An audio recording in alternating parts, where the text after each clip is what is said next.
Hello, and welcome to CTR Cyber 5, 5 tips in 5 minutes to improve cybersecurity internal controls.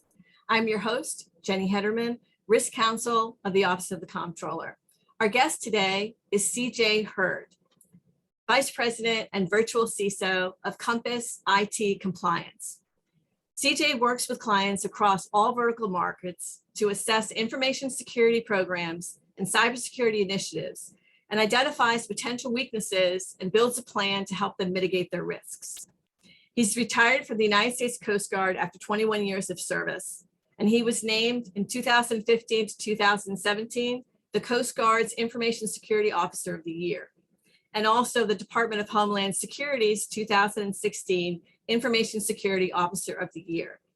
Compass IT Compliance is on the statewide contract ITS 78 for a full range of cybersecurity support services.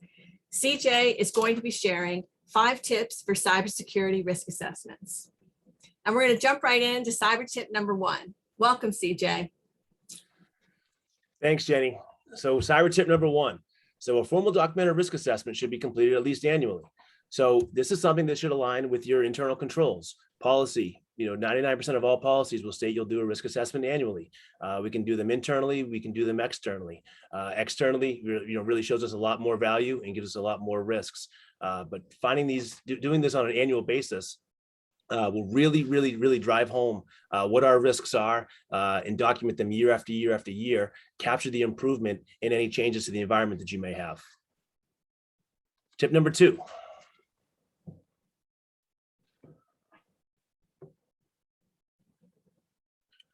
There's no wrong answers. I say this whenever I do a risk assessment. There's no wrong answers. If you hide the truth from us or you hide the truth from yourselves, you're never going to identify the risks that exist in your environment.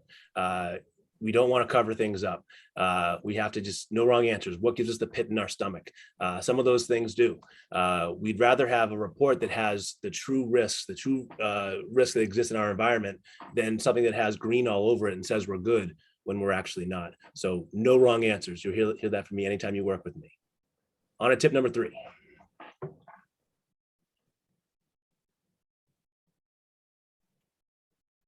Like I said, internal is good, external is great.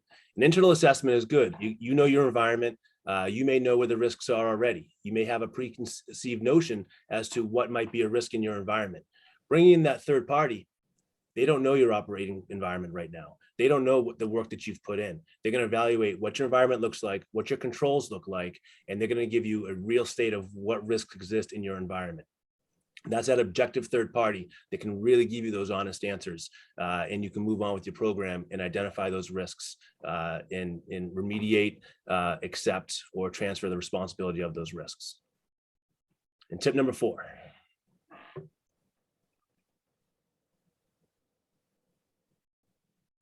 Report the risk, whether it's an internal assessment or it's an external assessment. Those risks are going to come through your department. Don't keep them to yourself. A security program has buy-in from the top all the way to the bottom, and the bottom all the way right back to the top. We have to report those risks up. We have to have a plan that's organizationally wide to how we're going to handle these risks. Which ones are we going to accept? What's the plan to remediate those? And then show forward year after year after year the changes that we've made, the improvements that we've made, or any risk that may pop up because we're focusing on other things. So again, report that risk. Do it as an entire organization, and keeping it yourself does not allow you to do that. Tip number 5. Like I mentioned before, do not ignore the risks. Options we have, we can remediate, mitigate that risk, get rid of that risk, lessen that risk. We're never going to get rid of all risk, but we can lessen the risk to the organization. Transfer that risk, whether it's through cyber liability insurance, bringing on a third party to help us, do some things that maybe we can't handle ourselves. Or we can even accept the risk. Accepting the risk is okay. It's acknowledging the risk is there. We don't have a fix for it. We don't have the funds or the resources for a fix right now, but we know it exists. We do not want to ignore the risks. Ignoring the risks, turning a blind eye to them, causes serious harm to the organization. So again, thank you for allowing me to talk to you for a few minutes, and have a great rest of your day. Awesome. Thank you, CJ Hurd. Compass IT compliance is on our statewide contract, ITS 78. For more information on cybersecurity internal controls and CTR Cyber 5, check out our cyber page on macomptroller.org. Thanks for watching CTR Cyber 5, and we'll see you again.